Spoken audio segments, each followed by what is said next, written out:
নিষিদ্ধ ঘোষিত ছাত্র সংগঠন ছাত্রলীগের সন্ত্রাসী কর্মকাণ্ডের যথাযথ বিচারসহ কয়েকটি দাবিতে মার্চ ফর জাস্টিস কর্মসূচি পালন করেছে বাংলাদেশ জাতীয়তাবাদী ছাত্রদল। এ কর্মসূচি থেকে দেশে ভারতের দালালদের বিরুদ্ধে হুঁশিয়ারি উচ্চারণ করেন সংগঠনটির নেতারা। পদযাত্রায় ভারতের দালালেরা হুঁশিয়ার সাবধান এমন স্লোগান দিতে দেখা যায়। রাজধানীর ইঞ্জিনিয়ার ইনস্টিটিউশনের সামনে থেকে এই পদযাত্রা শুরু হয়ে শাহবাগ টিএসসি হয়ে কেন্দ্রীয় শহীদ মিনারের সামনে গিয়ে শেষ হয়। পদযাত্রায় ছাত্রদলের সভাপতি রাকিবুল ইসলাম রাকিব ও সাধারণ সম্পাদক নাসির উদ্দিন নাসির সহ অন্যান্য নেতারা উপস্থিত ছিলেন।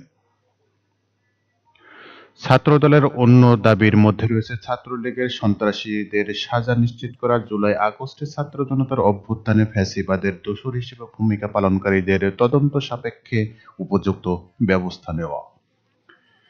পদযাত্রা থেকে নেতাকর্মীরা ছাত্রলীগ ও আওয়ামী লীগ বিরোধী বিভিন্ন স্লোগান দিতে থাকেন। আওয়ামী সিনেট সিন্ডিকেট ভেঙে দাও, গুড়িয়ে দাও স্লোগান সংবলিত প্ল্যাকার্ড দেখা যায়।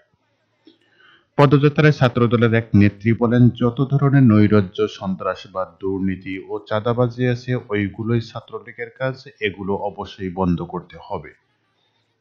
আমরা ওদের সব অন্যায় ও নিপীড়নের প্রতিবাদে আমাদের কর্মসূচি পালন করছি। কর্মসূচিতে অংশ নেওয়া ছাত্রদলের আরেক নেতা বলেন, ছাত্রলীগ মানে একটি সন্ত্রাসী সংগঠন, তারা নিষিদ্ধ সংগঠন। শুধু ছাত্রদল নয়, সারা বাংলাদেশের মানুষ তাদের প্রতিহত করবে। সন্ত্রাসী সংগঠনের জায়গা বাংলাদেশে কখনোই ছিল না এবং হবে না।